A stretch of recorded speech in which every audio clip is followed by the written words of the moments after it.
ராமன் ஆண்டால் என்ன, ராவணன் ஆண்டால் என்ன, இந்தியாவினுடைய பழம்பெரும் தத்துவம் இது. யார் ஆண்டால் நமக்கு என்ன, நாம் சுகமாக இருக்கிறோம் என்று எண்ணுபவர்கள் தமிழகத்திலும் இந்தியாவிலும் நிறைய பேர் இருக்கிறார்.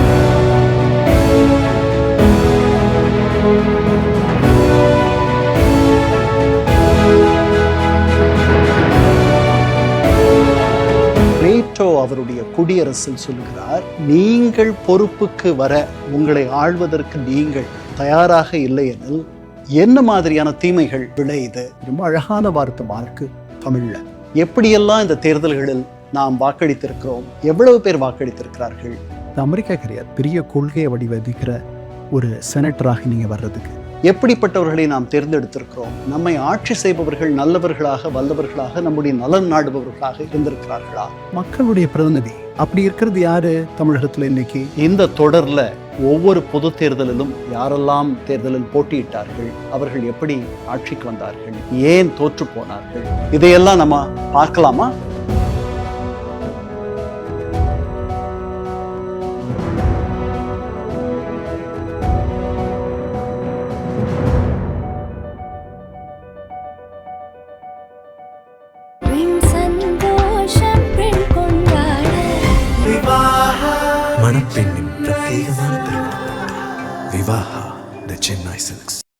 இப்போது புதிய அறிமுகம் ஆச்சி ஹோட்டல் சாம்பார் 50 கிராம் ரூபாய் 20 மட்டுமே. வணக்கம் சார். வணக்கம் அபர்ணா, வாங்க, நல்வரவு. நன்றி சார். முதல் நேர்காணல். ஸோ கொஞ்சம் பின்னோக்கி போகலான்னு யோசிக்கிறேன். தேர்தல் நெருங்கிட்டு இருக்கு, 2026 தேர்தல். ஸோ அந்த தேர்தலுக்குள்ள தமிழ்நாடு இத்தனை ஆண்டு காலம் சந்தித்த தேர்தல்கள் எல்லாமே எப்படி இருந்துச்சு அப்படிங்கிறத ஒரு சீரியஸாக பார்த்துடலாம் அப்படின்னு நினைக்கிறேன். ஏன்னா நிறைய பேருக்கு அந்த ஒரு கியூரியாசிட்டி இருக்கும். இப்போ இன்னைக்கு வந்தவங்க எல்லாருக்குமே, இல்லை முதல் வாக்காளர்கள் பலருக்குமே நிறைய விஷயங்கள் தெரியாமல் போயிருக்கலாம், எனக்குமே பாதி விஷயங்கள் தெரியாமல் போயிருக்கலாம். ஸோ அந்த வகையில் இது குறித்து நீங்கள் பேசினால் நல்லா இருக்கும்னு நினைக்கிறேன். 1947 இந்தியா சுதந்திரம் அடையுது. 1952 முதல் தேர்தலை தமிழ்நாடு சந்திக்குது. அந்த நேரத்தில் 18 வயது நிரம்பியவங்க ஓட்டு போட முடியாது, 21 வயது நிரம்பியவங்க தான் ஓட்டு போட முடியும். பட் அந்த முதல் தேர்தலில் நிறைய சவால்கள் இருந்திருக்கும்ல. ஏன்னா அப்போதைய காலகட்டம் அப்படிங்கிறது வேறவா இருந்திருக்கும். அப்போ அந்த முதலாளித்துவம் அதிகமாக இருந்த காலகட்டம் அது, நிறைய பண்ணையார்கள் அதிகமாக இருந்த காலகட்டம் அது, நிலப்பிரபுத்துவம் இருந்த காலகட்டம் அது, நிறைய திராவிட இயக்கங்கள் உருவான காலகட்டம், கம்யூனிசம் ஓங்கி இருந்த காலம், காங்கிரஸ் ஓங்கி இருந்த காலம். எப்படி இருந்துச்சு சார் அந்த தேர்தல் களம்? I wish I knew. நான் அந்த தேர்தலெலாம் முடிஞ்சு ஒரு 10 வருஷத்துக்கு பிறகு தான் பிறந்தேன். அதனால் நான் படித்து தெரிஞ்சுக்கிட்டு தான் உங்களோடவும் உங்கள் நேயர்களோடவும் நான் பகிர்ந்துக்க முடியும். ஆனால் அது வந்து ஒரு வெரி இன்ட்ரெஸ்டிங் டைமாக இருந்திருக்கணும்னு நான் நினைக்கிறேன். ஏன்னா அதுதான் இந்தியாவினுடைய முதல் பொது தேர்தல், இந்தியாவினுடைய மிகப்பெரிய ஜனநாயக ஒரு நடைமுறை, ஒரு பயிற்சி, அதுதான் எக்ஸசைஸ். உலகத்தில் வேறு எங்கேயும் அவ்வளவு பெரிய ஒரு தேர்தல் அதற்கு முன்பும் நடந்ததில்லை, அதற்கு பின்பும் நடந்ததில்லை. அப்படின்ற மாதிரி இந்தியா ஒரு மிகப்பெரிய ஜனநாயக நாடு. இதில் வாக்காளர்கள், அதாவது அந்த காலத்தில் முதல் தேர்தல் 17 கோடி வாக்காளர்கள், 36 கோடி மக்கள், 30 கோடி முகமுடையாள் எனில் மொயம்புற சிந்தனை ஒன்றுடையாள் அப்படின்னு பாரதி பாடினான் இல்லையா? அவன் பாடும் பொழுது 30 கோடி பேர் தான். 30 கோடி ஜனங்களின் சங்கம் முழுமைக்கும் ஒரு பொது உடைமை, ஒப்பில்லாத சமுதாயம், உலகத்துக்கு ஒரு புதுமை அப்படின்னு பாரதி பாடினான். ஆனால் அவன் பாடி மறைஞ்சு 52 நம்ம வரும்பொழுது நம்முடைய மக்கள் தொகை கிட்டத்தட்ட 43-44 கோடியாக மாறிடுச்சு. அதில் 7.5 கோடி பேர் பாகிஸ்தான் போயிட்டாங்க. பாகிஸ்தான் பிரிவினைக்கு பிறகு நடக்குது இந்த தேர்தல். நமக்குள்ள இந்தியாவில் எஞ்சி இருந்தவர்கள்னு பார்த்தீங்கன்னா 36 கோடி பேர். அந்த 36 கோடி பேரில் 17 கோடி பேர் 21 வயது நிரம்பிய வாக்காளர்கள். இதற்கு முன்னாடி தேர்தல்கள் நடக்கலையானா நடந்துச்சு. அதாவது இரட்டை ஆட்சி முறைன்னு சொல்லிட்டு 1920 இருந்தே ஆங்கிலேயர்கள் நமக்கு ஓரளவுக்கு, அதாவது மருத்துவம், கல்வி, சுகாதாரம், இந்த மாதிரி துறைகளை நமக்கு கொடுத்து நம்மளை ஆட்சிக்கு பழக்கிட்டு இருந்த காலமெல்லாம் உண்டு. Montagu Chelmsford reforms, Minto Morley reforms, இப்படியெல்லாம் வந்துட்டு 1920 இருந்தே தேர்தல்கள் நடந்திருக்கு. ஆனால் அந்த தேர்தல்கள் வாக்களித்தவர்கள் மிக சொற்பமானவர்கள். ஒரு 10% கூட வாக்களிச்சிருப்பாங்களான்றதே ஒரு பெரிய கேள்வி. ஏன்னா நீங்கள் நில உடைமையாளர்களாக இருக்கணும், அதுக்கு தகுதி இருக்கணும். 21 வயது மட்டும் தகுதி அல்ல, உங்களுக்கு 10 ஏக்கர் நிலம் இருக்கணும், ஓகே, குறைஞ்சபட்சம் 8வது வரைக்கும் படிச்சிருக்கணும். இப்படியெல்லாம் சில அடிப்படை தகுதிகள் இருந்துச்சு. அந்த காலத்தில் ஒரு 7 பேரில் 6 பேர் தற்குறினா தெரியுமா, எழுத படிக்க தெரியாதவங்க. அப்போது எத்தனை பேர் வாக்களிச்சிருப்பாங்க அந்த தேர்தல்களில்? ரொம்ப குறைவான பேர். அதனால தான் அந்த தேர்தல்களில் நின்றவர்களும் வென்றவர்களும் ஒரு சாமானிய வகுப்பை சேர்ந்தவர்களாக இல்லை. ஓகே, அவர்கள் பெரிய ஜமீன். இங்கே வந்து நீதி கட்சி 1920 ஆட்சியில் கிட்டத்தட்ட 17 ஆண்டுகள் ஆட்சியில் தொடர்ந்து இருந்துச்சு.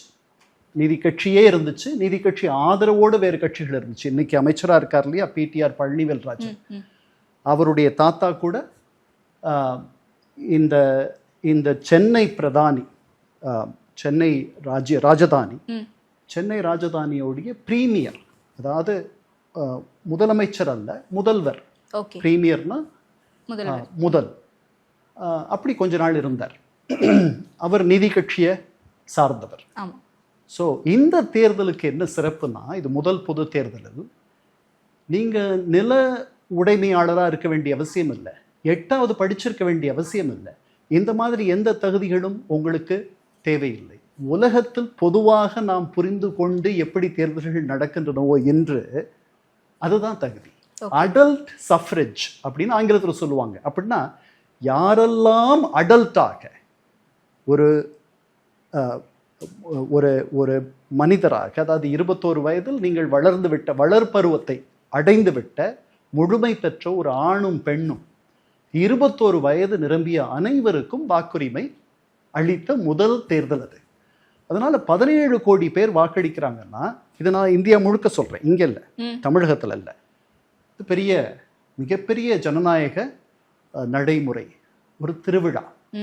அப்படித்தான் தேர்தல் இருந்திருக்கும். இப்போ நம்ம சென்னை ராஜதானிக்கு வந்துடலாம். மெட்ராஸ் பிரசிடென்சின்னு பேர் இதுக்கு. இதில் கிட்டத்தட்ட 29 மாவட்டங்கள் இருந்துச்சு. இந்த மாவட்டங்களில் கேரளாவில் இன்னைக்கு இருக்கிற மலபார் மாவட்டம் சென்னை ராஜதானியை சேர்ந்தது, மெட்ராஸ் பிரசிடென்சியை சேர்ந்தது. இன்னைக்கு ஒடிஷாவில் இருக்க கஞ்சம், ஆந்திராவுக்கு மேலே இருக்கு கஞ்சம், அது சென்னை ராஜதானியை சேர்ந்தது. இன்னைக்கு சவுத் கனரான்னு நம்ம சொல்கிறோம், தெற்கு கனர பகுதிகள் கர்நாடகாவில், அது சென்னை ராஜதானியை சேர்ந்தது. இங்கெல்லாம் இருந்து வேட்பாளர்கள் தேர்ந்தெடுக்கப்பட்டு மக்களின் பிரதிநிதிகளாக அவர்கள் சட்டமன்றத்திற்கு செல்ல வேண்டும். அப்போது இது ஒரு பெரிய சட்டமன்றம். தமிழ்நாடு இல்லை, அதாவது இப்படி யோசித்து பாருங்க, இன்னைக்கு தமிழ்நாடு, இன்னைக்கு இருக்கிற ஆந்திரா, இன்னைக்கு இருக்கிற கேரளாவில் மலபார் பகுதி, இன்னைக்கு இருக்கிற கர்நாடகாவில் தென் கனரா பகுதி, இதெல்லாம் சேர்ந்து ஒரு தேர்தல் நடக்குது. ஒடிஷாவில் இருக்க கஞ்சம் மாவட்டம். அப்போ எவ்வளவு பெரிய தேர்தலாக இருந்திருக்கும், எவ்வளவு மக்கள் வாக்களித்திருப்பார்கள். இந்த இந்தியாவுக்கே திருப்பி போவோம். அப்போ எத்தனை வாக்குச்சாவடிகள்னு எடுத்துக்கிட்டிங்கன்னா 2 லட்சம் வாக்குச்சாவடிகள் நாடு முழுக்க. இந்த 2 லட்சம் வாக்குச்சாவடிகளில் 27,000 வாக்குச்சாவடிகள் பெண்களுக்கு மட்டும், பெண்கள் மட்டுமே அங்க, அவர்களுக்கு முன்னுரிமை. எப்படி இந்த பஸ்கள்ல வந்து பெண்கள் உட்கார்றதுக்கு தனியா இடம் இருக்கோ, அது மாதிரி. ஆமா, 27,000 வாக்குச்சாவடிகள் அவர்களுக்கு. அப்புறம் 16,500 கணக்கர்கள், அதாவது கிளர்க்ஸ், அந்த வேலைக்காக அவர்கள் அமர்த்தப்பட்டார்கள். இந்த தேர்தல் எப்போது தொடங்கியது என்றால் அக்டோபர் 25, 1951 தொடங்கி பிப்ரவரி 21, 1952 68 கட்டங்களாக இந்த தேர்தல் இந்தியா முழுக்க நடந்துச்சு. அதாவது 5 மாதங்கள் கிட்ட நடந்திருக்கு சார். 4 மாதங்கள் நடந்துச்சு. அக்டோபர் தொடங்கி பிப்ரவரின்னு சொன்னீங்க. ஆமா, நவம்பர், டிசம்பர், ஜனவரி, பிப்ரவரி, 4 மாதங்களுக்கு 2 நாளோ 3 நாளோ குறைச்சல் நடந்துச்சு. 68 கட்டம். இதுதான் முதல் ஜனநாயக திருவிழா. இது நமக்கு வந்து ஒரு பெரிய படிப்பினை. இதுதான் முதல் முறை. இதுக்கு முன்னாடி நம்ம அதை பண்ணதில்லை இந்த அளவுக்கு. அதனால இது சுதந்திர இந்தியாவினுடைய முதல் தேர்தல் திருவிழா. அப்போ தேர்தல் ஆணையமே அதற்கு முன்பாகத்தான் அமைக்கப்படுது. அதற்கு முன்பு சென்ட்ரல் எலெக்ஷன் கமிஷன் கிடையாது, அதை மத்திய அரசாங்கம் அமைக்குது. இதுவரை தேர்ந்தெடுக்கப்பட்ட 1946 விடுதலைக்கு முன்பாக ஒரு ப்ரொவிஷனல் கவர்மெண்ட், தற்காலிக அரசு பொறுப்பேற்றுக் கொண்டது. ஓகே. அந்த தற்காலிக அரசனுடைய பிரதமர் தான் நேரு, பண்டித நேரு. அவர் முதன்முறையாக தேர்ந்தெடுக்கப்பட்டு பிரதமர் ஆவது என்பது இந்த 1951 தொடங்கி 52 முடிஞ்ச இந்த 4 மாத தேர்தல் திருவிழாவில் தான். இப்ப சென்னை ராஜதானிக்கு திருப்பி வருவோம். நீங்க சொன்னீங்க இங்க வந்து திராவிட கட்சிகள் இருந்தாங்க, கம்யூனிஸ்டுகள் வலுவா இருந்தாங்க, நிறைய சிக்கல்கள் இருந்துச்சு. முதல்ல கம்யூனிஸ்டுகள் வந்து தலைமறைவா இருந்தாங்க. 48 இருந்து 51 வரைக்கும் இந்தியாவில் இருந்த கம்யூனிஸ்டுகள், அப்ப கம்யூனிஸ்ட் கட்சி ஒன்றாக இருந்தது. இப்ப மாதிரி வலதுசாரி இடதுசாரி எல்லாம் கிடையாது, ஒரே கம்யூனிஸ்ட் கட்சி. அந்த கம்யூனிஸ்ட் கட்சியை சேர்ந்தவர்கள் ஆயுதம் தாங்கிய புரட்சியை நம்பினார்கள். அதனால் அவர்கள் வேட்டையாடப்பட்டார்கள், அவர்கள் மறைந்திருந்து வாழ்ந்தார்கள். they were underground. அவர்கள் முதன்முறையாக மக்கள் புரட்சியை விட்டுவிட்டு தேசிய புரட்சியை அவர்கள் கையாண்டார்கள். அதாவது ஜனநாயகத்திற்கு அவர்கள் வருவதாக தங்களை அறிவித்துக் கொண்ட பின் அவர்கள் இந்த தேர்தலுக்கு வந்தார்கள். அவர்கள் மீது இருந்த தடை விலகியது. சில பேர் தேர்தலில் சிறையிலிருந்தே போட்டியிட்டார்கள். ஓகே. இதெல்லாம் அந்த நடந்துச்சு. மாதிரி பண்ண முடியுமா சார்? முடியும், ஓகே, பண்ணலாம். ஒன்றும் சிக்கல் இல்லை. உங்களை தேர்ந்தெடுக்கிறதுக்கு வாக்காளர்கள் தயாரா இருக்காங்க அப்படின்னா நீங்க சிறையிலிருந்து போட்டியிடலாம். ஸோ இதெல்லாம் நடந்துச்சு. அப்போ கம்யூனிஸ்ட் இயக்கம் வலுவாக இருக்கு. எங்க இருக்கு? தமிழ்நாட்டில் இருக்கான்னா தமிழகத்தில் பெரிய பெரிய சக்தின்னு சொல்ல முடியாது கம்யூனிஸ்டுகள். அவர்கள் தஞ்சாவூர் டெல்டா பகுதியில் மட்டும் அவர்கள் பெரிய சக்தி. ஏன்னா அவர்கள் விவசாய கூலி தொழிலாளர்கள் மத்தியில் அவர்களுக்கென்று ஒரு செல்வாக்கு இருந்தது. அதனால் தஞ்சாவூர் இந்த பண்ணைகள் இருந்த இடத்தில் அவர்களுக்கென்று ஒரு தனி செல்வாக்கு இருந்துச்சு. இது தவிர அவர்களுக்கு எங்க பெரிய செல்வாக்குனா இன்னைக்கு நாம சொல்ற ஆந்திரா, ஓகே, அங்க பெரிய அவர்களுக்கு ஒரு பெரிய இடம் இருந்தது. ஏன் இருந்துச்சுன்னா அவர்கள் மொழி வழி தேசியத்தை அப்போதே பேசினார்கள். அதாவது தெலுங்கர்களுக்கு என்று தனியாக ஒரு மாநிலம் இருக்க வேண்டும் என்று குரல் கொடுத்தவர்களில் முக்கியமானவர்கள் கம்யூனிஸ்டுகள்.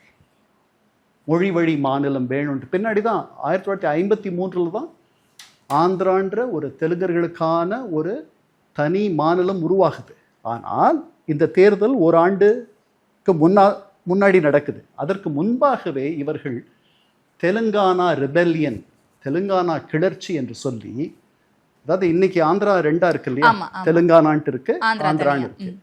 இந்த தெலுங்கானா என்பது வந்து நிசாம், ஹைதராபாடினுடைய நிசாம் கீழே இருந்துச்சு. அங்க அந்த நிசாம், அந்த அரசருக்கு எதிராக இவர்கள் மக்கள் புரட்சியை கையில் எடுத்து இவர்கள் நடத்தினார்கள். அதனால் அவர்களுக்கு பெரிய செல்வாக்கு இருந்தது. அங்கிருந்த பல பெரிய நிலச்சுவாந்தாரர்கள் ரெட்டி வகுப்பை சேர்ந்தவர்கள், அவர்கள் காங்கிரசினுடைய ஆதரவாளர்களாக இருந்தார்கள். ஓகே. கம்மா என்று ஒரு வகுப்பு உண்டு. NT ராமாராவ் அந்த வகுப்பை சேர்ந்தவர். இப்போது இருக்கிற சந்திரபாபு நாயுடு அந்த வகுப்பை சேர்ந்தவர். அவர்கள் கம்யூனிஸ்ட் ஆதரவாளர்களாக இருந்தார்கள். அதனால் அவர்களுக்கு ஆந்திராவில் ஒரு பெரிய செல்வாக்கு இருந்தது. மற்ற இடங்களில் எல்லாம் காங்கிரஸுக்கு, நேருவுக்கு ஒரு பெரிய மரியாதையும், நேரு வந்து ஒரு எப்படி சொல்றது, ஒரு லட்சிய புருஷராக, ஒரு ஆதர்ஷ நாயகனாக இந்திய மக்களுக்கு அவர் இந்திய விடுதலைக்கு முன்பும் சரி பின்பும் சரி அவர் தோற்றமளித்தார். அவரிடம் ஒரு மிகப்பெரிய கவர்ச்சி இருந்தது, இன்க்ளூடிங் தமிழ்நாடு. ஆமாம், அவர் அப்படி இருந்தார். இந்த சூழலில் இப்போ தமிழ்நாட்டுக்கு வருவோம். இப்போ நான் ஆந்திரா பத்தி சொன்னேன், ஆந்திரால கம்யூனிஸ்டுகள் சொன்னேன். கனரா, சவுத் கனரா சின்ன இடம், அங்க மொத்தமே 11 இடங்கள் தான். 11 12 இடங்களோ தான். 375 பேர் தேர்ந்தெடுக்கப்படணும் சென்னை ராஜதானி சட்டமன்றத்திற்கு. இந்த 375 பேர்ல தென் கனராவிலிருந்து 11 பேரோ 12 பேரோ தான். இன்னைக்கு இருக்கிற மலபார்ல இருந்து 29 பேர் தான். 196 பேர் தமிழ் பேசும் பகுதிகளிலிருந்து தேர்ந்தெடுக்கப்பட வேண்டும். 143 பேர் தெலுங்கு பேசும் பகுதிகளிலிருந்து தேர்ந்தெடுக்கப்பட வேண்டும்.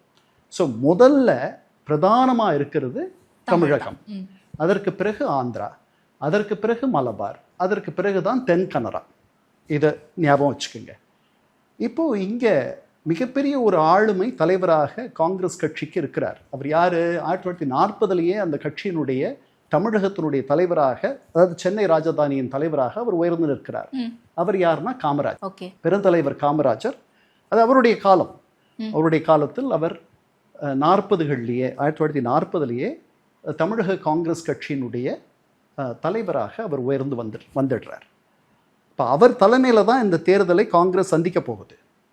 ஆனால் 1916 தமிழகம் மட்டும் இந்தியாவிலிருந்து கொஞ்சம் வேறுபட்டு நின்றிருக்கிறது. என்னன்னா, சமூக நீதியை பேசக்கூடிய நீதி கட்சியினர் என்று பிராமணர் அல்லாதார் இங்கே ஒரு இயக்கம் கண்டு அவர்கள் தேர்தலில் போட்டியிட்டு காங்கிரஸ் அவர்த்த தேர்தல்களில் எல்லாம் இவர்கள் பங்கு பெற்று 17 ஆண்டுகள் ஆட்சி புரிந்து விட்டார்கள். ஸோ நீதி கட்சி பிராமணர் அல்லாதார் என்ற ஒரு எண்ணம், பிராமணர் அல்லாதார் என்ற ஒரு வகுப்பு பிரிவினை, பிராமணர் அல்லாதாருக்கு அரசியலிலும் கல்வி நிலையங்களிலும் தொழில்களிலும் அவர்களுக்கு உரிய பிரதிநிதித்துவம் அளிக்க வேண்டும் என்ற கோரிக்கை, இவையற்றையெல்லாம் சொல்லக்கூடிய கட்சி தான் பிராமணர் அல்லாதார் நீதி கட்சி. அந்த கட்சியை 1939 தந்தை பெரியாரிடம் அந்த கட்சி வந்து விடுகிறது.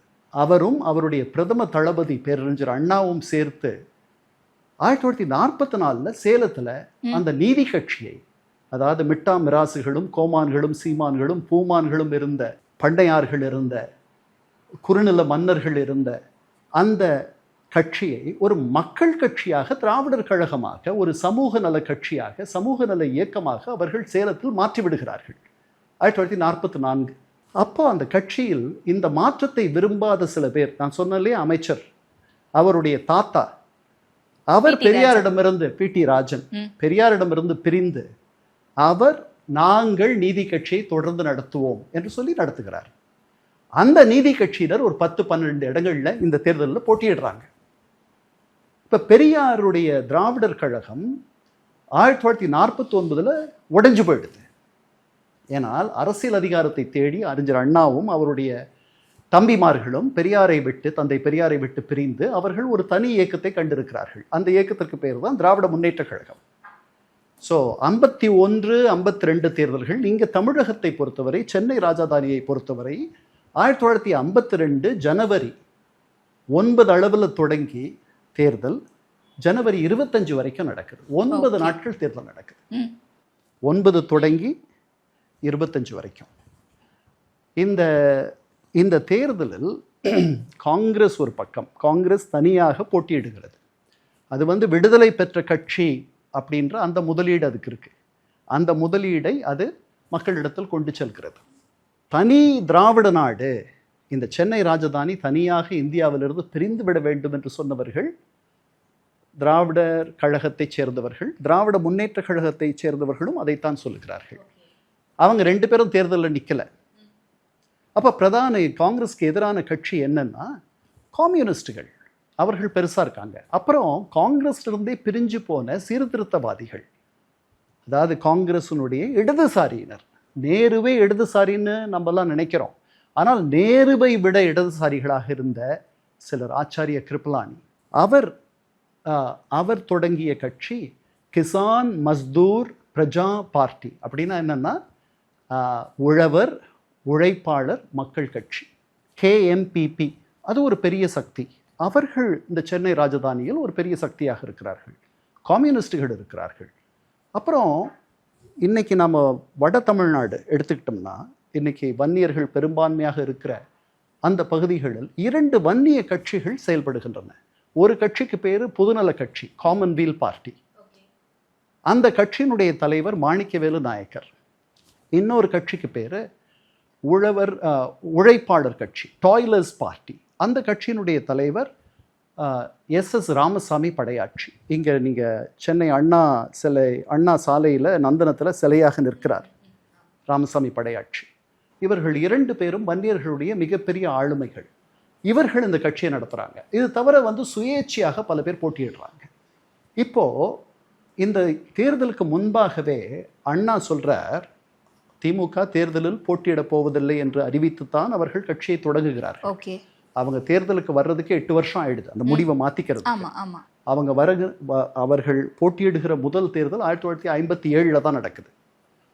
ஸோ அவர்களும் தேர்தலில் போட்டியிடவில்லை. ஆனால் அவர்கள் யாரையாவது ஆதரிக்கணும்னு நினைக்கிறாங்க. அப்படி நினைக்கும் பொழுது கம்யூனிச தலைவர்களில் ஒரு மிக முக்கியமான ஒரு ஆளுமை AK கோபாலன். நான் நினைக்கிறேன் அவர் கேரளா பகுதியை சேர்ந்தவராக இருப்பாருன்னு நினைக்கிறேன் பேரை வச்சு.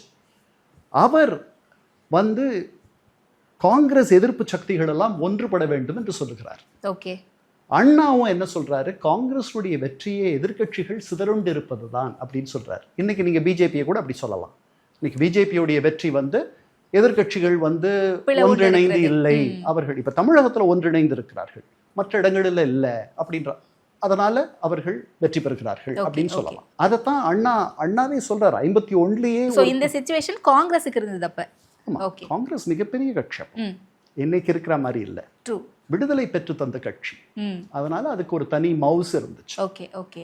அப்போ ஏகே கோபாலன் காங்கிரஸுக்கு எதிர்ப்பான கட்சிகள் ஒன்று சேர வேண்டும் என்று விடுத்த அழைப்பை ஏற்று தமிழகத்தினுடைய மிகப்பெரிய கம்யூனிஸ்ட் தலைவர்னு எடுத்துக்கிட்டா பா ஜீவானந்தம், குடிக்க பாலும் இல்லை, காலுக்கு செருப்பும் இல்லை, பாழுக்கு உழைத்தோமடா, பாழ்பட்டு போனோமடா அப்படின்னு பாடின ஜீவா எம்எல்ஏவாலாம் இருந்திருக்காரு எங்க பகுதியில். நான் வடசென்னையை சேர்ந்தவன். வடசென்னையினுடைய எம்எல்ஏவா ஒருவர் இருந்தார். அவர் மிக அற்புதமான பேச்சாளர், அற்புதமான சிந்தனையாளர், மிகப்பெரிய தொண்டுள்ளம் படைத்த தலைவர். அவர் 4 முறை அண்ணாவை பார்க்குறார். பார்த்து அண்ணாவுடைய திமுக, கம்யூனிஸ்டுகள், ஒன்றுபட்ட கம்யூனிஸ்டுகள் பின்னாடி தான் பிரிகிறாங்க, அவர்கள் பெரியாருடைய திராவிடர் கழகம். பெரியாருடைய திராவிடர் கழகம் வந்து ஒரு சமூக நல அமைப்புனாலும் கூட தஞ்சை திருச்சி பகுதிகளில் அவர்களுக்கு பெரிய ஆதரவு உண்டு. அது அவர்களுடைய கோட்டை.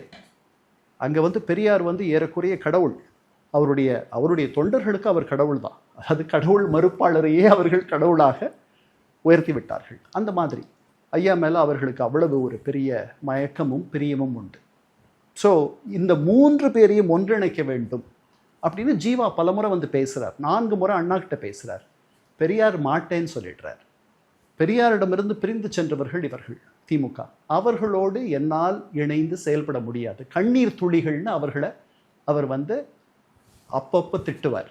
ஏன் கண்ணீர் துளிகள்னா, அவர் மணியம்மையை திருமணம் செய்து கொண்டதை அதை வந்து வருந்தி தினசரி அவர்கள் நடத்தின திமுக நடத்தின மாலைமணின்ற ஏடு தினசரி ஒரு பட்டியலை போடும். அந்த பட்டியலில் இவர்களெல்லாம் பெரியார் மணியம்மை திருமணத்திற்கு வருத்தம் தெரிவித்த கண்ணீர் துளிகள், இவர்களெல்லாம் கண்ணீர் துளி வடிக்கிறாங்கன்ட்டு.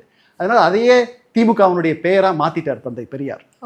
அதனால அவர்களை திமுகனே சொல்ல மாட்டார், கடைசி வரைக்கும் கண்ணீர் துளின்னு தான் சொல்லுவார். கண்ணீர் துளிகளோடு எனக்கு எந்த உறவும் வேண்டாம் அப்படின்றார்.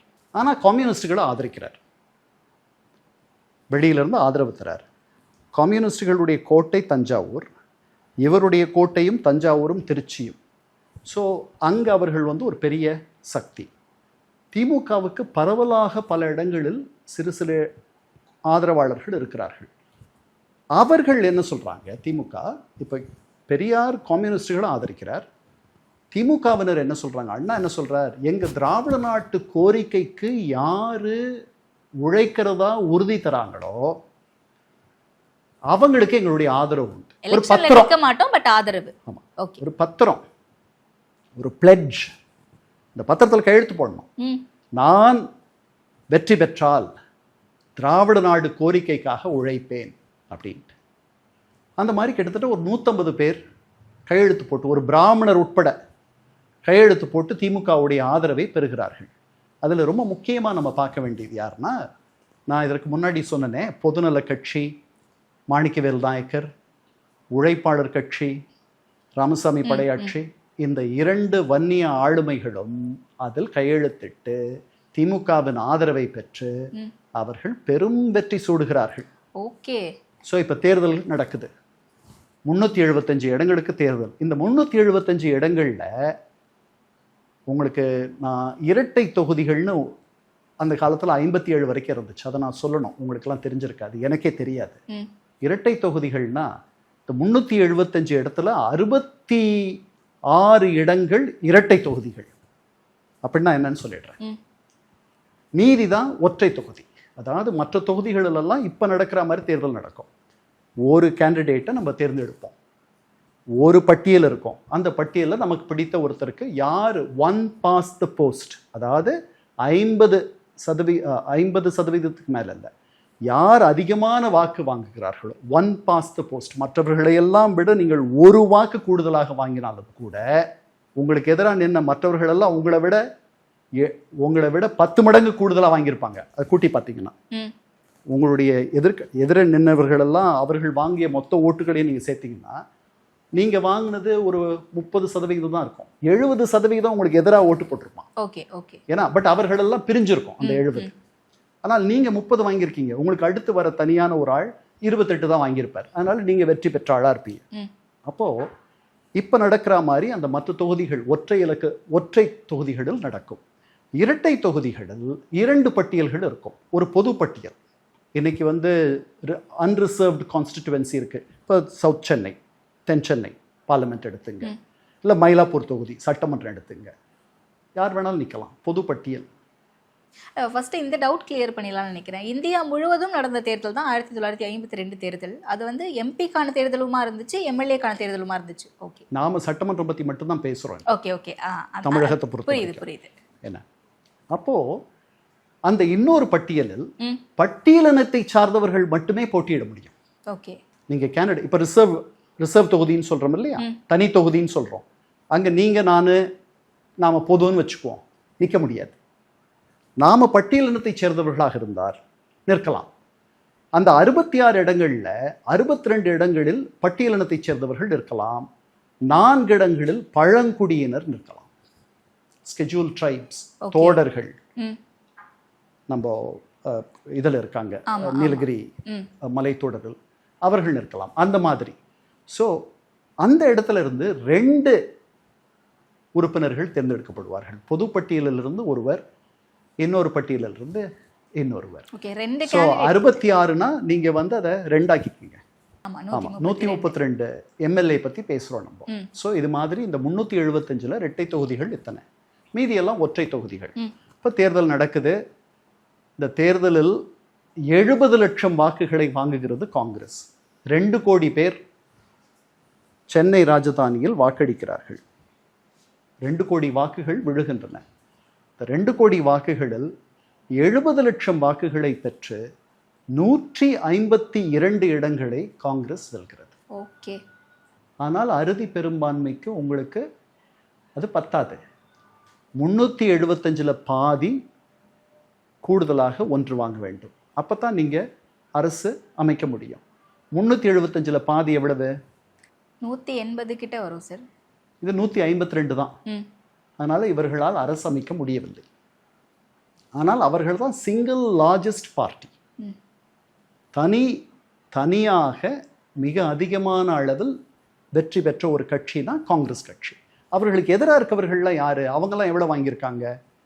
கம்யூனிஸ்டுகள் கிட்டத்தட்ட கம்யூனிஸ்ட் ஆதரித்த வேட்பாளர்கள் எடுத்துக்கிட்டால் ஒரு 70 சீட் ஜெயிச்சிருக்காங்க அவங்க. அதுக்கப்புறம் நான் முன்னாடியே சொன்ன ஆச்சாரிய கிருப்லானியோடைய கேஎம்பிபி, கிசான் மஸ்தூர் பிரஜா பார்ட்டி, உழைப்பாளர் மக்கள் கட்சி, அவர்கள் ஒரு 36 இடத்துல வென்றிருக்கிறார்கள். ஓகே. அப்புறம் நம்ம நண்பர்கள் பொதுநல கட்சியை சேர்ந்த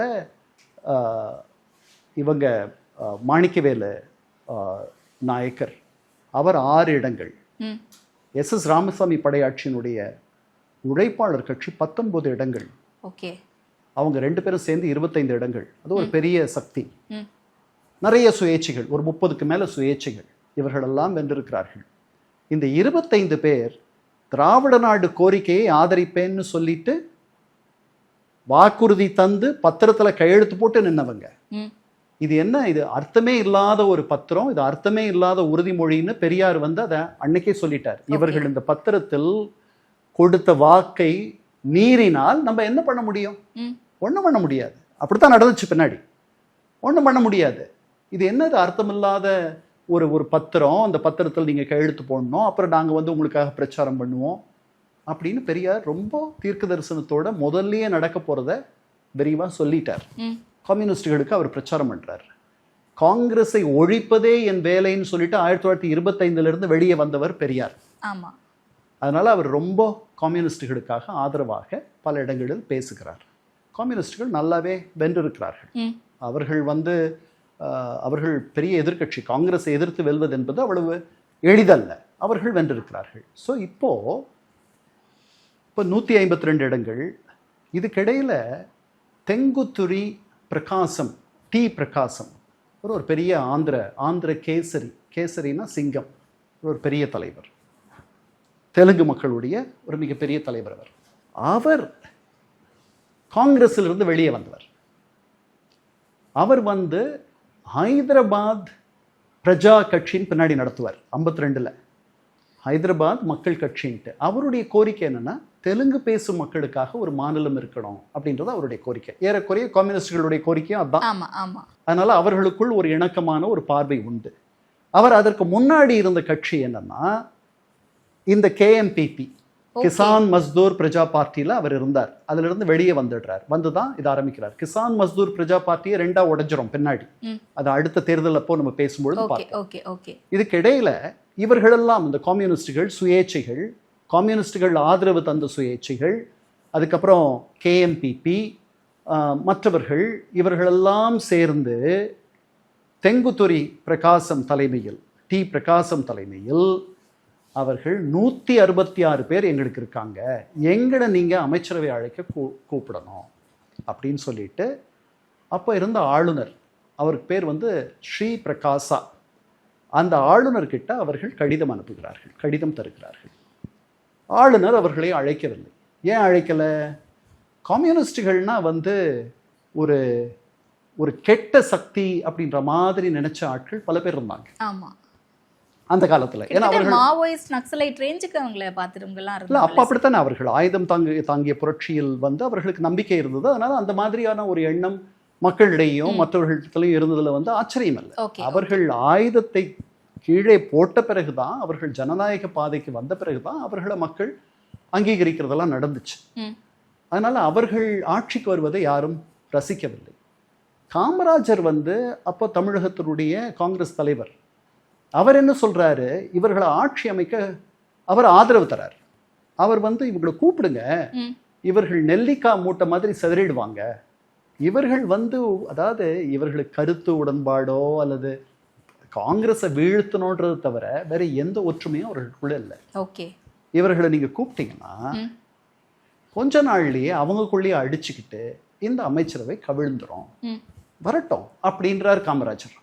ஆனால் அப்படி வேண்டாம் அப்படின்ட்டு TT Krishnamachari, butterfly pressure cooker இருக்கு இல்லையா, அதை பண்றவங்க டிடிகே, அதனுடைய அவர் நம்முடைய நிதியமைச்சரெல்லாம் இருந்தார். அவர் அப்புறம் வந்துட்டு கோயங்கா, ராம்நாத் கோயங்கா, இந்தியன் எக்ஸ்பிரஸ்னுடைய அதிபர், அவர்கள் அப்போ காங்கிரஸில் இருக்கார். அவர்களெல்லாம் இவங்களை அழைக்கக்கூடாதுன்றார். அவர்களுடைய பேச்சு தான் எடுபடுது. அதனால கவர்னர் முதல்ல காங்கிரஸ் தனி பெரும் கட்சி அப்படின்ற அந்த ஹோதால அவங்களை அழைக்கிறார். இது வந்து கூட்டணி கட்சிகள்லாம் சேர்ந்து 166. ஆனா நீங்க தனி பெரும்பான்மையா தனி பெரும் கட்சியாக 152 இடங்கள் வைத்திருக்கிறீர்கள், உங்களுக்கு தான் முதல்ல நான் வாய்ப்பு தரணும்னு சொல்லிட்டு அவர் கூப்பிடுறாரு. இது நியாயம் இல்லைன்ட்டு எதிர்கட்சிகள்லாம் புலம்புறாங்க. இது மொத்தமும் வந்து ரொம்ப மிகப்பெரிய தவறு நடக்குது அப்படின்ட்டு வெளியிலிருந்து பார்க்கும்பொழுது அப்படித்தான் தெரியுது. இப்போ யார் இதுக்கு தலைவராக வருவது, யார் முதல்வராக வருவதுன்னா, அது வரைக்கும் தமிழக அரசியல்ல இருந்து ஏறக்குறைய ஓய்வு பெற்று மத்திய அரசனுடைய அரசியலுக்கு சென்ற மூதறிஞர் ராஜாஜியை கண்டுபிடிக்கிறார்கள். அவர் வந்து ஒரு தேர்தலிலும் அதற்கு முன்பும் நின்றதில்லை, ஒரு தேர்தலிலும் அதற்கு பின்பும் நின்றதில்லை. அவர் வாழ்வில் அவர் தேர்தலிலேயே நின்றதில்லை. ராஜாஜி ஜெயிக்காம எப்படி சார் முதலமைச்சர்? சொல்றேன். நியமனம், சட்ட மேலவை, ராஜ்யசபா தேர்தல்லாம் இருக்குல்ல, அந்த மாதிரி இங்க தமிழக சட்ட மேலவை இருக்கு, அப்ப இருந்துச்சு. அது வழியா நீங்க வரலாம், கவுன்சில் வழியா வரலாம். அதனால அவர் வந்து தேர்தலில் நிற்க மாட்டேன்னு சொல்லிடுறாரு. பட் ராஜாஜியை பத்தி கொஞ்சம் பார்த்துடலாம். ராஜாஜி காங்கிரஸ்ல இருந்தவர், பெரிய அறிஞர், மிகப்பெரிய அறிவாளி, காந்தி, மகாத்மா காந்தியோடைய சம்பந்தி. அவருடைய மகள் காந்தியினுடைய மகனை திருமணம் செய்தவர். அவர்களுடைய மகன்தான் கோபாலகிருஷ்ண காந்தி, மேற்கு வங்க ஆளுநராக இருந்தவர். அதனால மிகப்பெரிய பாரம்பரியத்திற்கு சொந்தக்காரர், மிகப்பெரிய அறிவாளி. அவர் மகாத்மாவோடு சண்டையிட்டதெல்லாம் கூட உண்டு, கருத்து வேறுபாடுகளில் பிரிந்திருந்ததெல்லாம் உண்டு. அவர் காங்கிரஸ்ல இருந்து 44க்கு பிறகு அவர் வந்து வெள்ளையனே வெளியேறு இயக்கத்தை எதிர்க்கிறார். அது காந்தியிலிருந்து மாறுபடுகிறார். 44க்கு பிறகு அவர் காங்கிரஸ்லேயே ரொம்ப நாள் இல்லை. 42 இயக்கத்தில், வெள்ளையனே வெளியேறு இயக்கத்தில் கலந்துக்கல. அதனால அவர் ஒரு பெரிய அறிவாளி, பெரிய ஆளுமை. அவருக்கு அவருடைய அரசியல் எதிரி காங்கிரஸ் உள்ள யாருன்னா சத்யமூர்த்தி ஐயர். ஸோ இப்போ என்ன அவருக்கு, அவர் தான் காமராஜருடைய குரு. அவரால் ராஜாஜியை பெருசாக வீழ்த்த முடியல சத்யமூர்த்தி ஐயரால். அதனால் அவர் என்ன பண்ணுறாரு, எப்படி துரோணரால் துருபதனை வீழ்த்த முடியலையோ, அர்ஜுனனை வைத்து துரோணர் துருபதனை வீழ்த்தினாரோ, அதுபோல காமராஜரை வைத்து ராஜாஜியை வீழ்த்தி விட்டார். ஓகே. காமராஜர் வந்த உடனே ராஜாஜியினுடைய அரசியல் தமிழகத்தில் அஸ்தமனம் தொடங்கிவிட்டது. புரியுது. அப்போ அங்கே போயிடுறார். அங்கே எப்படி எவ்வளவு பெரிய பதவிகளில் இருக்கார். முதல்ல ஒரு நம்ம நாட்டினுடைய கவர்னர் ஜெனரலாக இருந்தவர், முதல்ல ஆக்டிங் கவர்னர், முதல்ல மேற்கு வங்கத்துக்கு ஆளுநராக போகிறார். அதெல்லாம் நியமன பதவி. அதற்கு பிறகு மீண்டும் ஒரு நியமன பதவி, செயலாற்றும், அதாவது ஆக்டிங் தற்காலிக கவர்னர் ஜெனரல் ஆகிறார். அதற்கப்புறம் நிரந்தர கவர்னர் ஜெனரல் ஆகிறார்.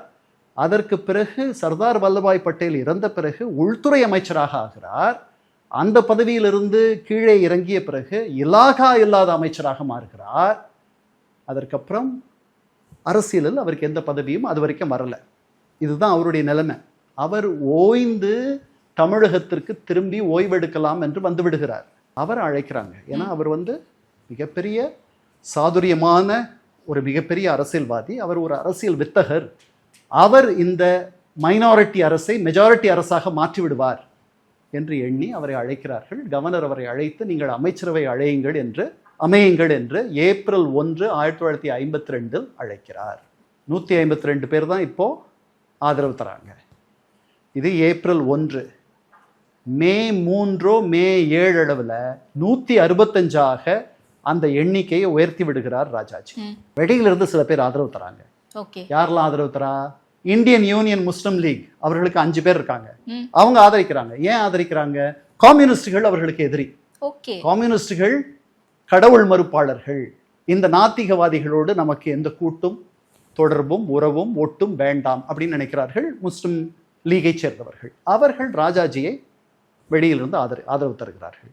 அவர் மாணிக்கவேல் நாயக்கருடைய 6 பேரை, எந்த மாணிக்கவேல் நாயக்கர் நான் திராவிட நாட்டிற்காக உழைப்பேன் என்று திமுகவிடம் உறுதியளித்து வென்றாரோ அந்த நாயக்கரை இவர் கபளீகரம் செய்து விடுகிறார். அவரே இவருடைய ஆதரவாளராக மாற்றி அந்த 6 பேர் இவர்களை ஆதரவளிக்கிற மாதிரி பண்ணி அவருக்கு ஒரு அமைச்சர் பதவி தந்து அந்த கட்சியை காங்கிரஸோடு இணைத்து விட செய்கிறார். அது காங்கிரஸில் கரைந்து போகிறது. அப்ப ராமசாமி படையாச்சு. அவர் வெளியிலிருந்து அந்த நம்பிக்கை வாக்கெடுப்பில் ஆதரவாக வாக்களிக்கிறார். இந்தியாவிலேயே முதன்முறையாக சட்டமன்றத்தில் நம்பிக்கை கோரும் வாக்கெடுப்பு தமிழகத்தில் நடந்ததாக நாம் எண்ணிக்கொள்ளலாம். வேறு யாரும் இந்த மாதிரி ஒரு சூழல்ல இல்லை. வேறு எந்த பிராந்தியத்திலையும் அப்படி நடக்கல.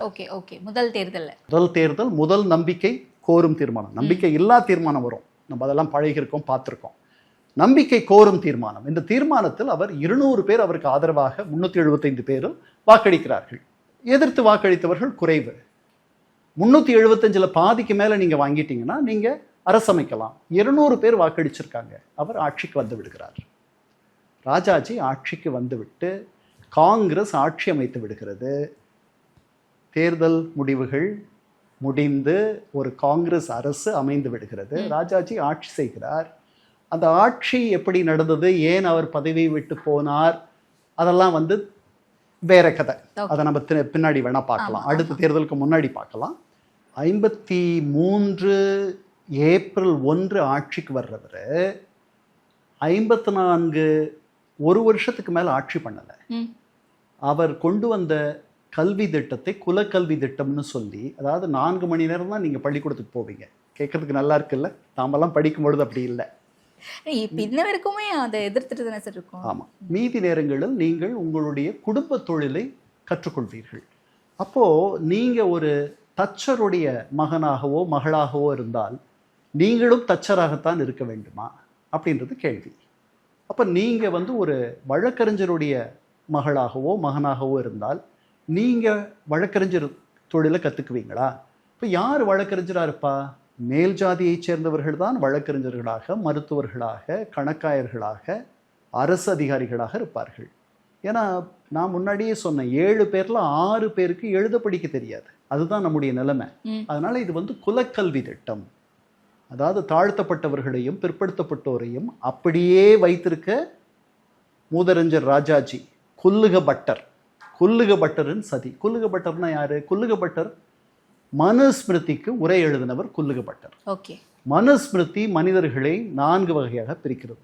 அதுதான் வர்ணத்தை கொண்டு வருது. பிறக்கும் பொழுதே முகத்திலிருந்து பிறந்த மனிதர்கள், நெஞ்சிலிருந்து பிறந்த மனிதர்கள், தொடையிலிருந்து பிறந்த மனிதர்கள், காலிலிருந்து பிறந்த மனிதர்கள் என்றெல்லாம் பிறப்புக்கும் எல்லா உயிர்க்கும் என்பதற்கு எதிராக கருத்துக்களை சொல்வது மனுஸ்மிருதி.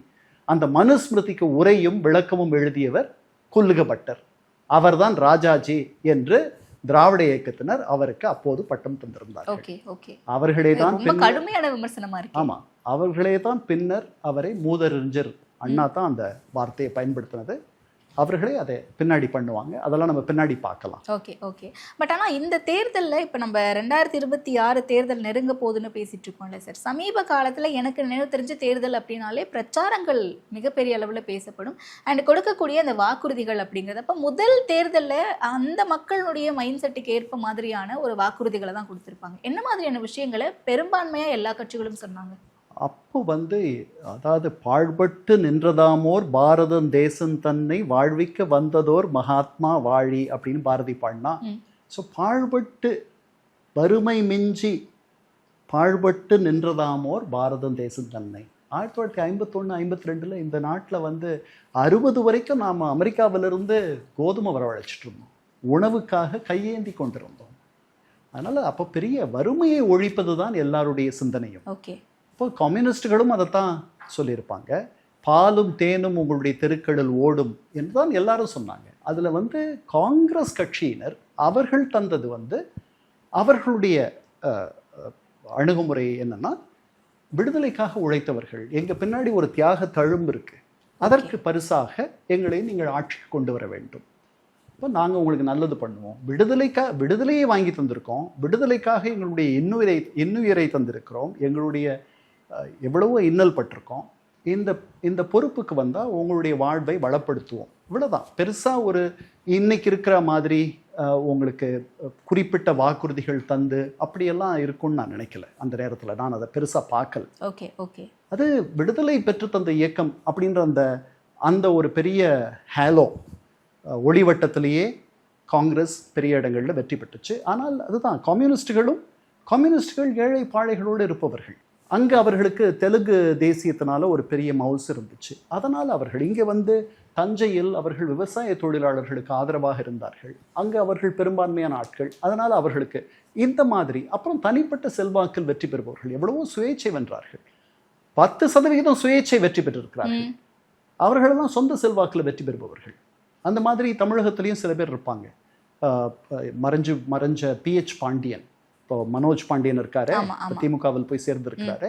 அவருடைய தந்தையார், அவருக்கெல்லாம் சேரன் மாதேவியில் தனிப்பட்ட செல்வாக்கு உண்டு. ஏன்னா அவரை வந்து எளிமையாக அணுகலாம், அவர் மக்களோட மக்களாக இருப்பார். அந்த மாதிரி சில பேருக்கு ஒரு பெரிய செங்கோட்டையர் இன்னைக்கு அவர் இவங்களெல்லாம் அது மாதிரி நிறைய பேர், SD சோமசுந்தரம், திருநாவுக்கரசர், இவர்களெல்லாம் அவர்களுக்குன்ட்டு தனி தாமரைக்கனின்னு ஒரு MLA இருந்தார், அவர் இறந்துட்டார்.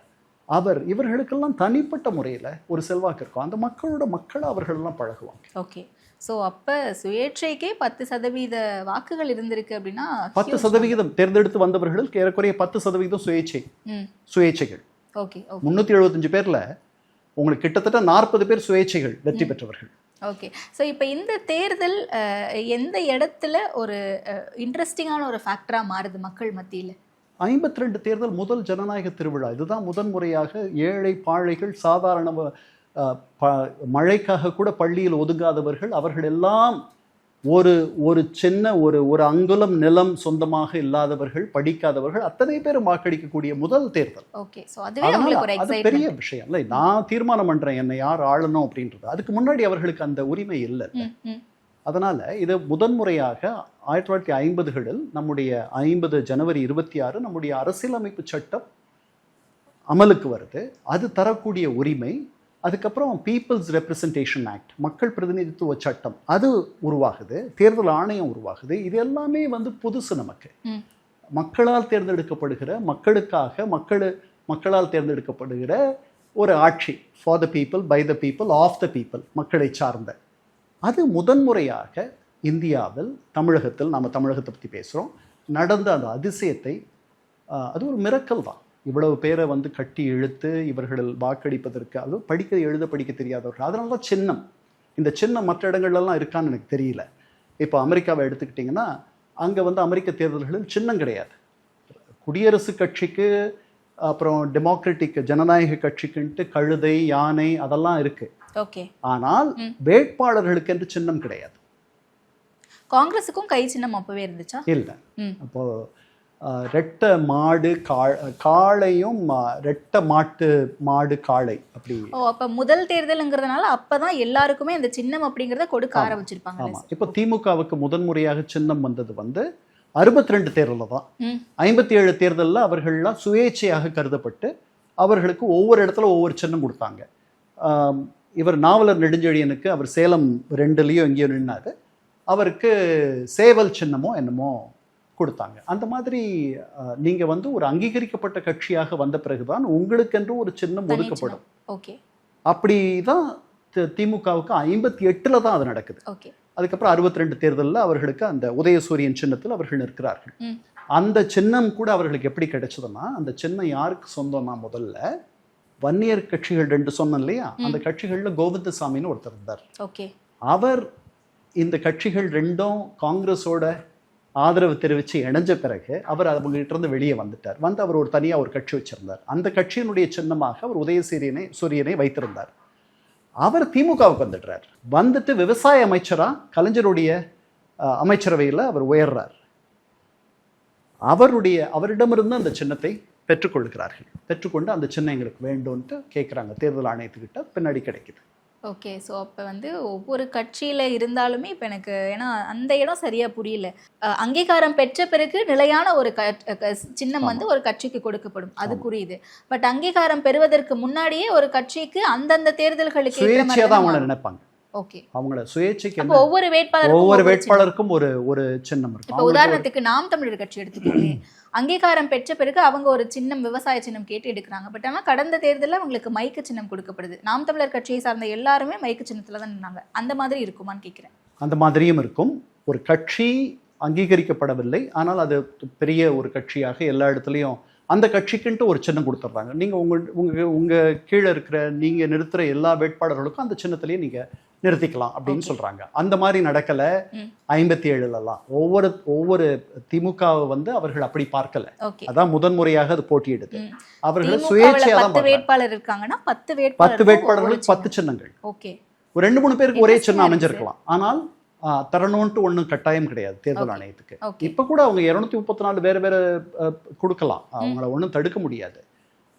அவர்கள், நான் நினைக்கிறேன் அவர்களுக்கும் எளிமையாக இருக்கும், கட்சிக்கும் எளிமையாக இருக்குன்றதுனால உங்கள் வேட்பாளர்கள் அத்தனை பேரும் நீங்கள் இந்த சின்னத்தில் நிறுத்தலான்ட்டு சொல்கிறாங்க. ஆனால் அவர்கள் அங்கீகரிக்கப்பட்டால் தான் அந்த சின்னம் அவர்களுக்கே உரித்தானதாக ஆகும். இப்போ உதயசூரியன் சின்னத்தை தமிழகத்திலும் பாண்டிச்சேரியிலும் வேறு எந்த கட்சியும் பயன்படுத்த முடியாது. இந்தியாவில் வேற எங்கேயாவது மணிப்பூரில் ஒரு கட்சி இருக்குது அப்படின்னா அதுக்கு உதயசூரியன் சின்னம் தரலாம். அங்கே ஒன்றும் திமுக இல்லை, ஒரு குழப்பமும் வராது. அந்த மாதிரி தேர்தல் ஆணையம் சில விதிமுறைகளை வைத்திருக்கு. அதெல்லாம் படிக்கணும், படித்தா தான் தெளிவாக தெரியும். பட் அங்கீகரிக்கப்படாத வரை ஒவ்வொரு வேட்பாளருக்கும் சுயேட்சையாக கருதப்பட்டு அவர்களுக்கு ஒரு தனிச்சின்னம் தரப்படும். உங்களுக்கு ஒரு பெரிய பட்டியல் தருவாங்க, அதிலிருந்து நீங்கள் தேர்ந்தெடுத்துக்கலாம். ஓகே. பல்வேறு சின்னங்களில் மக்கள் குழம்பாமல் போய் முதல் ஜனநாயக திருவிழாவில் கலந்துக்கிட்டு, காங்கிரஸுக்குன்னு ஒரு சின்னம் இருக்கும் இல்லை? காங்கிரஸுடைய சின்னம் எல்லாருக்கும் தெரிஞ்சிருக்கும். மற்ற சின்னங்கள் தான் வந்து மாறி இருக்கும். மற்றதெல்லாம் வந்து பல நேரங்களில் சுயேட்சைகளாக இருப்பார்கள். மக்களுக்கு அந்த தொகுதி அவர்கள் அதிகமான போக்குவரத்து, அதிகமான தகவல் பரிமாற்றம் இதெல்லாம் இல்லாத ஒரு காலம். இப்போ மக்கள் அவர்களுடைய கிராமத்திலிருந்து பக்கத்து கிராமம், பக்கத்து டவுன், நகரத்திற்கு போவதே ஒரு பெரிய ஒரு செய்தியாக இருக்கும். அந்த காலத்துலலாம் திருமணம் நடந்துச்சுன்னா, ஏதாவது ஒரு ஊருக்கு போனோம்னா ஒரு வாரம் அந்த திருமணம் நடக்கும். ஏன்னா போக்குவரத்து வசதின்றது அடிக்கடி போக்குவரத்து பண்ண முடியாததுனால வரவர்கள் அமர இது எப்போது நடக்கிறது. அதனால அதை ரசிக்கணும், சுவைக்கணுன்றதுக்காக இந்த மாதிரி நிறைய டயம் இருந்துச்சு எல்லாருக்கும். அப்போ இப்போ யாருக்கும் டயம் இல்லை. அதனால் ஃபாஸ்ட் ஃபுட் வந்துருச்சு, எல்லாமே ஃபாஸ்ட்டாக நடக்குது இல்லையா? அப்போ நிறைய டயம் இருந்துச்சு, வறுமை இருந்துச்சு, எல்லாம் இருந்துச்சு. அதனால் மக்களுக்கு அந்த தொகுதியில் இருக்க அங்கே செல்வாக்கு பெற்ற ஒருவரை மட்டும்தான் பெருசாக தெரியும். அவருக்கு ஒரு தனிப்பட்ட முறையில் உங்களுக்கும் எனக்கும் ஒரு ஒட்டு உறவு இருக்கும், ஒரு கெமிஸ்ட்ரி இருக்கும். அதனால தான் வாக்களிப்பாங்க. ஓகே ஓகே, புரியுது. அந்த மாதிரி இருக்கும். ஸோ அதுதான் முதல் ஜனநாயக திருவிழாவில் மக்கள் எல்லாருக்குமே அந்த ஒரு வாக்குரிமை அப்படிங்கிறது கிடைச்ச உடனே அந்த திருவிழாவில் பங்கெடுத்து அதை வெற்றியடைய செய்திருக்காங்க அப்படின்ட்டு அதை ரொம்ப சுவாரஸ்யமாக சொன்னீங்க. அடுத்தடுத்து இன்னும் அரசியல் சூடு பிடிக்கும்னு நினைக்கிறேன் வரலாறுல. ஸோ அதை நம்ம தொடர்ந்து அடுத்தடுத்த நேர்காணலில் பேசும். நேரத்திற்கு ரொம்ப நன்றி சார்.